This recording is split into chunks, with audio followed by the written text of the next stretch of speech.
नतीजे आएंगे। दतिया को लेकर जानकारी आ रही है कि बीजेपी के उम्मीदवार आगे चल रहे हैं। बीजेपी के आशुतोष तिवारी दतिया में आगे चल रहे हैं और दतिया का भी आज नतीजा आना, यहाँ पर भी उपचुनाव हुआ था। ज्यादा जानकारी के लिए हमारे संवाददाता मकरंद काले का रुख कर लेंगे। मकरंद, क्या अपडेट्स दतिया से? देखिए, दतिया में अभी फिलहाल आशुतोष तिवारी जो बीजेपी के उम्मीदवार हैं वो आगे चल रहे हैं। दतिया का चुनाव बहुत ही रोचक मोड़ ले चुका है क्योंकि कल देर रात दतिया से पूर्व विधायक जिनके हटने की वजह से, जिन पर केस होने की वजह से उपचुनाव हो रहा है, राजेंद्र भारती, उन्हें अचानक से कांग्रेस ने निष्कासित कर दिया।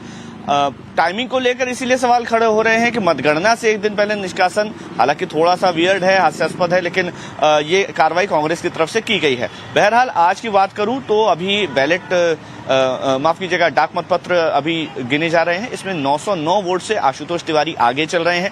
आशुतोष तिवारी बीजेपी के उम्मीदवार हैं। नरोत्तम मिश्रा की लंबे समय से ये सीट थी और अचानक से टिकट बदला गया तो काफी आश्चर्य हो रहा था लोगों को। नरोत्तम मिश्रा को भी झटका लगा था इस पूरे घटनाक्रम से।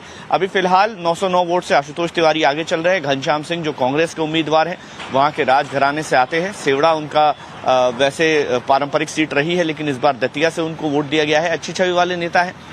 कयास जो राजनीतिक जानकार जो हैं वो ये मान के चल रहे थे कि कांग्रेस को एक कदम आगे रहेगी क्योंकि नरोत्तम मिश्रा वहां के बहुत पुराने नेता थे और लोगों के बीच काफी सम्मानित थे। तो हो सकता है कि इसका डैमेज जो है वो भाजपा को देखना पड़े, लेकिन अमूमन देखा गया है कि भाजपा का वोटर अपना वोट बदलता नहीं है। नरोत्तम मिश्रा के जाने से कितना फर्क पड़ता है ये देखना होगा। नरोत्तम मिश्रा एक सभा में रो भी पड़े थे, उसका भी काफी इम्पैक्ट आम लोगों पे देखा गया था, लोगों की प्रतिक्रिया आई थी।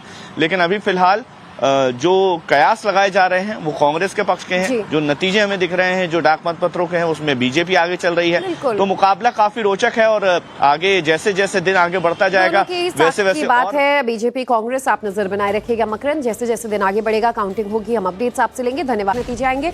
दतिया को लेकर जानकारी आ रही है कि बीजेपी के उम्मीदवार आगे चल रहे हैं। बीजेपी के आशुतोष तिवारी दतिया में आगे चल रहे हैं और दतिया का भी आज नतीजा आना, यहाँ पर भी उपचुनाव हुआ था। ज्यादा जानकारी के लिए हमारे संवाददाता मकरंद काले का रुख कर लेंगे। मकरंद, क्या अपडेट्स दतिया से?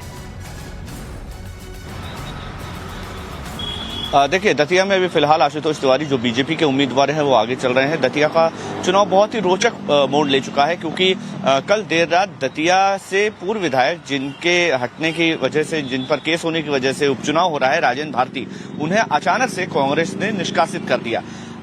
टाइमिंग को लेकर इसीलिए सवाल खड़े हो रहे हैं कि मतगणना से एक दिन पहले निष्कासन हालांकि थोड़ा सा वियर्ड है, हास्यास्पद है, लेकिन ये कार्रवाई कांग्रेस की तरफ से की गई है। बहरहाल आज की बात करूं तो अभी बैलेट माफ कीजिएगा, डाक मतपत्र अभी गिने जा रहे हैं। इसमें 909 वोट से आशुतोष तिवारी आगे चल रहे हैं।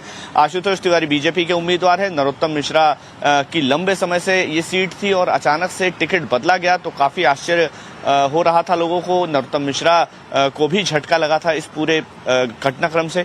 अभी फिलहाल 909 वोट से आशुतोष तिवारी आगे चल रहे हैं। घनश्याम सिंह जो कांग्रेस के उम्मीदवार हैं, वहां के राजघराने से आते हैं। सेवड़ा उनका वैसे पारंपरिक सीट रही है, लेकिन इस बार दतिया से उनको वोट दिया गया है। अच्छी छवि वाले नेता हैं।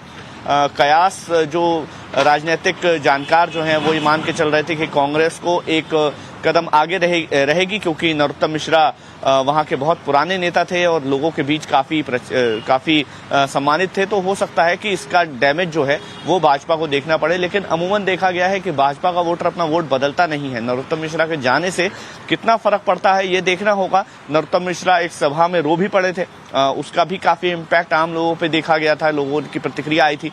लेकिन अभी फिलहाल जो कयास लगाए जा रहे हैं वो कांग्रेस के पक्ष के हैं। जो नतीजे हमें दिख रहे हैं, जो डाक मतपत्रों के हैं, उसमें बीजेपी आगे चल रही है। तो मुकाबला काफी रोचक है और आगे जैसे जैसे दिन आगे बढ़ता जाएगा वैसे वैसे बात है। बीजेपी कांग्रेस, आप नजर बनाए रखिएगा मकरंद। जैसे जैसे दिन आगे बढ़ेगा, काउंटिंग होगी, हम अपडेट्स आपसे लेंगे। धन्यवाद।